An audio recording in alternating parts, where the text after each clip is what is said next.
What's going on, everybody? My name is Aiden and welcome back to another video. Ladies and gentlemen, the Bulls season has come to an end as we lose emphatically to the Miami Heat in the second play-in tournament game. Essentially, we end the season the exact same way we ended last season. We won the first play-in game against the Raptors. We faced the Heat. We lost to the Heat. This season, we won that play-in tournament game against the Hawks. We faced the Heat. We lose to the Heat.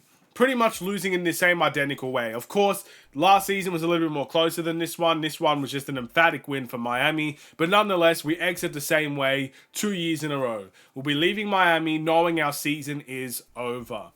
And look, it's sad. Of course it is. It's frustrating. Of course it is. You know, we were this close. We always seem to get this close to actually getting into the playoffs, but we just can't seem to get the job done when it matters the most.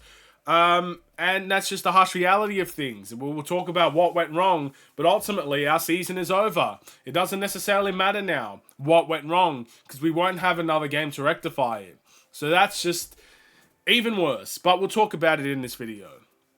Before we get any further, if you like the video and you want to see more from me, drop a like, drop a follow, and or subscribe if you are new. And let me know in the comments below your thoughts about the Bulls game today, your player of the game, as we lose 112 to 91. I just want to first give credit to a really strong Miami Heat team. They had a positive record even without Jimmy Butler in the lineup. And you can tell why. They played a completely different style of play compared to when they did have Jimmy Butler, but they moved so emphatically without the ball. But their defense was swarming as a team. We couldn't handle the heat, no pun intended, kind of intended to be fair, of the Heat's defense. We couldn't handle the Heat. It's as simple as that. Defensively, they were all over us.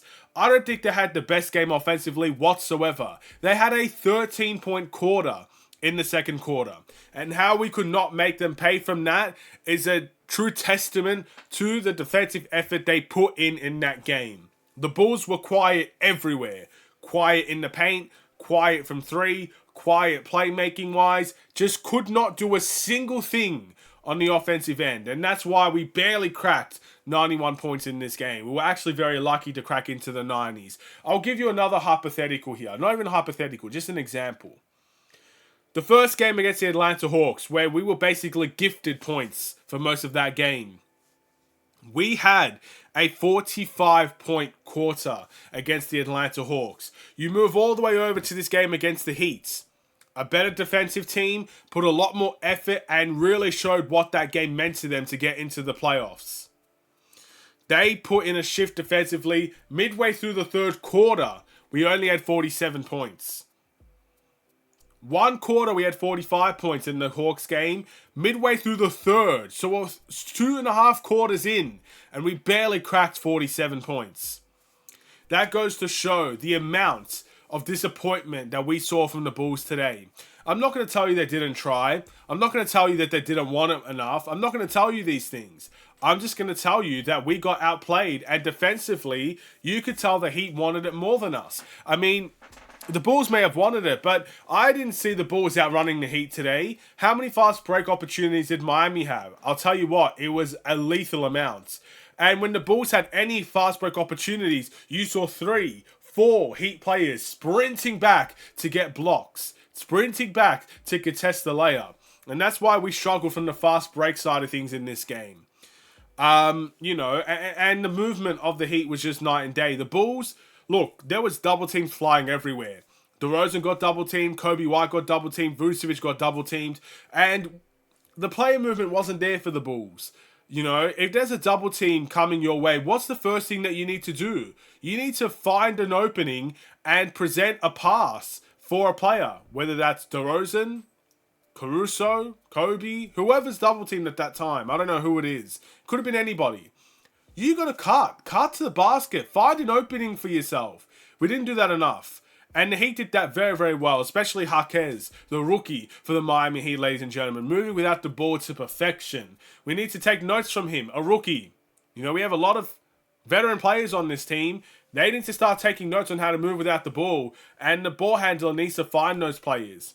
We didn't do that very well today. Offensively, it was just a night and day performance. We just looked absolutely horrible on the offensive end, and the Heat just took advantage, and they showed what it meant to them. And our season comes to an end. I guess before I go, I'd like to just give a warm thank you to all the Bulls fans that stuck with not only myself, but every other Bulls channel out there, dealing with the happiness, the sadness, the frustration, and the excitement that's happened this season. There's been a little bit of everything for us this season. We've seen some good things, we've seen some bad things. Ultimately, our season ends on a bad note. And even though it's ended on a bad note, even though we have to talk about off-season stuff now, we can't enjoy the playoffs as a team that we want to be in the playoffs. We want to be where a lot of other teams are. We're not there. We didn't deserve to be in the playoffs this season. We had a worse season than last season record-wise. We just didn't deserve it. We didn't deserve it all season. Miami deserved it. You know, the 76ers deserved it. You know, I think the two teams that walked out of the play-in tournament, the Hawks and the Bulls, are the two teams that didn't deserve it. It's as simple as that. The Hawks, defensively, just instantly didn't deserve it. And the Bulls today didn't deserve it. We didn't deserve to be in the playoffs. It sucks, but it's the truth. And there's a lot more work to do to get to a point where we can truly, honestly say, in our heart of hearts, we deserve to make the playoffs. Still a lot more work to be done. But yeah, a big warm welcome, thank you to everyone that stuck with me and other Bulls channels over the course of the season. You know, I did watch-alongs for the first time this season. We did 70-odd games. It was a joy.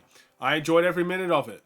Some moments where it was too early in the day and I didn't want to do it. But once you get into it, once you get stuck into it, it becomes fun. It becomes enjoyable.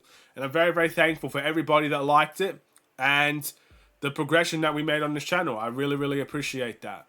And I hope you stick with me for the off-season topics of discussion. There's a lot that we're going to have to talk about. Draft-related stuff.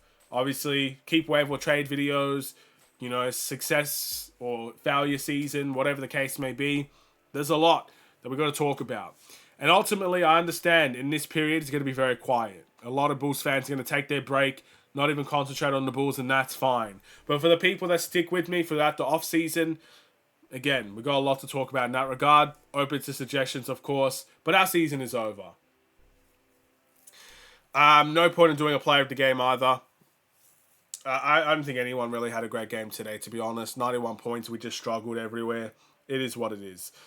But with that being said, that's my game reaction. Congratulations to Miami. Enjoy the first round against the Celtics. I'll tell you what, Miami, they've done it before, haven't they? They've made it out of the play-in tournament and made the finals. They're the only team to do it. Can they repeat history?